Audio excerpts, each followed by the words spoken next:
Welcome to Base Editing with Dacy.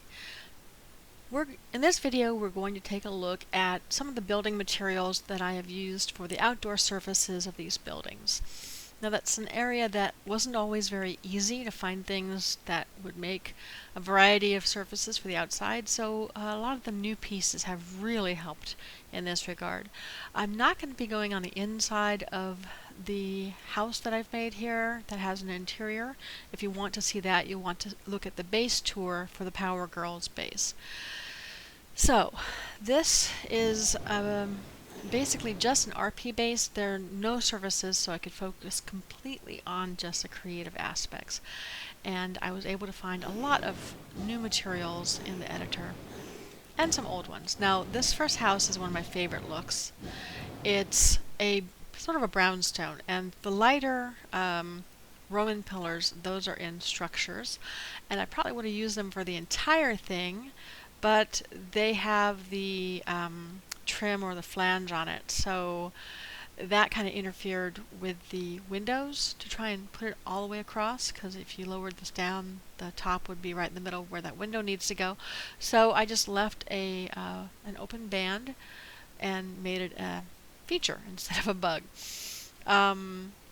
This darker piece here, this is the bottom of the Roman stairs 32, and you see over here, that you find in landscaping. And I used 3 of those next to each other, one slightly out further, and then one has the porch sunk way down. And then this is Roman stairs 16, also in landscaping, and this is the bottom of Roman stairs 16 as the walkway. The fences here, the iron post fences, those are new in, I believe, Cityscape. And the windows actually are hanging lamps that I used, and I used the large ones here, and then over here I used just the regular size hanging lamps. And I'll show you how to do that more easily than lifting each one into position, again in my advanced base editing techniques. The door is a top part of a Roman door, which is new and found in structures. The outside to the windows are the letter I, tinted brown, and of course the top are the Roman blocks in landscaping, and I use those like all over the place. For the roof, definitely all over the place. Many times for the porch and walkway and stairs and so forth. Over here, I try to use a lot of different railings, and this is the signpole 1, and that is found in Cityscape. And then the little rails in between are the punching bag wall mount rod that you find in Gym. And of course, the fences here are just fences from dividers. Around the door, those are power substation foundations. Those are the smallest piece, and I used the larger 2 pieces for the sidewalks that you see here.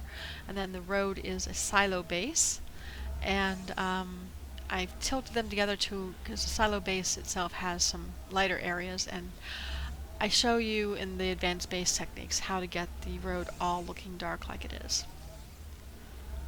Okay, so for the outside of this house, just the mansion wall panels, those are new. Find them in structures. The garden pillar, you find that in Cityscape. These are upside down, and then the ones on top are right side up. So we put those together on the grid set at a quarter so that they line up perfectly. And then it's no problem to do that. Okay, and I just did kind of more of the same over here, only over the house I used the garden arch, which is also in Cityscape. It's a bit thicker than the rest of the garden pieces, so that's why I used it on a house that was not being occupied. And then for the windows, I just blacked them out with a banner with both colors set to black, and those are just turned around so they are as close as possible to the windows on the other side, so it looks like no one's home. Then of course between the buildings I used the more Roman block works. Over here, traditional brick, only these are chimneys, not walls, because the wall section, even the smallest one, was too wide. I didn't want to have to worry about tucking it in or having it poke through the windows or anything. So I used the chimney also. That helped me get rid of not having to do the worry about the cement stripes, which I don't particularly like on the brick walls. Then the pillars are just from the Roman columns, just from pillars, and the top is the oracle pedestal from statues. Behind the front door, over the front door, is a pediment, and I filled that in with the letter V's and the letter I's, and then the edges are just a statue block, and then behind the door are the shower floor 1 that I use for quite a few things. The gate over the park, of course, is also in dividers. It's a stone gate. And the edges here, the curbing, that is actually the power scaffolding that you'll also find in Cityscape. Over here we have another stone building. I like this a lot. This is the Roman bridge foundation. You can see this is one side, this is the other side. It's a fairly thick piece, so if this building were not occupied, or if it was occupied, then the walls would be very, very thick, and I don't think it would work very, very well. But because this is not an occupied building, I can fill it all in with these thicker pieces, and it makes a great facade. These windows are skylight 2. Skylight 1, if you look down here, these would be the lights you see over the building over here. The ceiling is getting in my way, or this light right here. The metal that's around skylight 1 shows no matter, you can't make it hide and have the window. But skylight 2, turns out you can hide it. So I did. Bonus, they light up. Side note on the bonus, they don't light up at the same time. So you have things like this where one window's dark and one window's light. Maybe they have a shade up. So you can try to coordinate those, but they don't necessarily want to cooperate with you on that. The pillars on either side of the door, those are just Roman pillars. Those are in room details.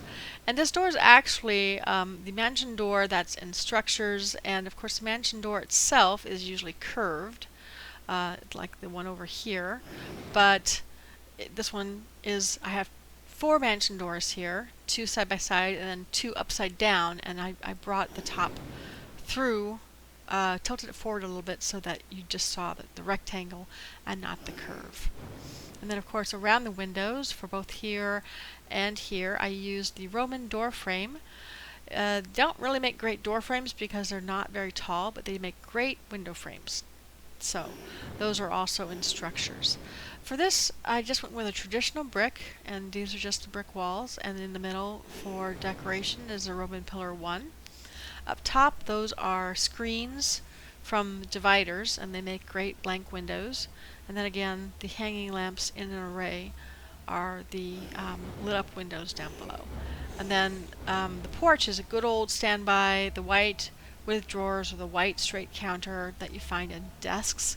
It makes a great white concrete look. And then behind the door, of course, shower floor 1. Over here, very simple, shower floor 1 is the white, the dark is the Roman pillar, the side pillars are Miyuki pillars from Pillars, and then of course the oracle pedestal again. Railings from the room details, so nothing too particularly complicated about that. For Antonio's pizza, I wanted it to be a darker red brick as opposed to the brighter Lewes Market brick over there. And up here is a stone wall again from dividers. The doorways are just made with your regular glass panels. So, and then of course this is all just dark brick like you see in Brickstown, just a regular brick, only not tinted. Lewes Market is more brick. So nothing too spectacular or new there. The bank I made out of Roman pillars, and these are office windows, which when you look from a distance are reflective and kind of gold, so they have a very nice look to them, I think. And then this here, this atrium in the middle, is a Praetorian skylight, and then for the bottom of the Praetorian skylight it looks like this. So the whole parking garage, except for the supports are Roman pillars, but the walls are the backs of the Praetorian skylights, or the underside of the Praetorian skylights. Then this building in the back here, apartments, The brown that makes up most of that is actually the lay tap from Arcane Power. And then over here, this big building, the back of that underneath is actually, if I can highlight it, the Autonomous Expert System. Couldn't say that. And then more office windows. The stripes are Praetorian shelves. That's in tech. And of course, the Autonomous Expert System is in tech power. So, and then for behind the walls and stuff, the black are just black banners again, where I tinted them all black. So that is basically the tour of the office materials. This would be again the Roman Bridge Foundation. That one's a slightly bigger one. And yeah, so I was pretty happy with how this turned out. I hope this helps you when you are designing something, some buildings from on the outside of buildings. Some materials, of course, are too thick to use for something where you're going to be using the inside of the building as well as the outside, and some are great if you aren't going to be using that building for anything but just visual. Thanks for watching. That's all I got for now. Bye.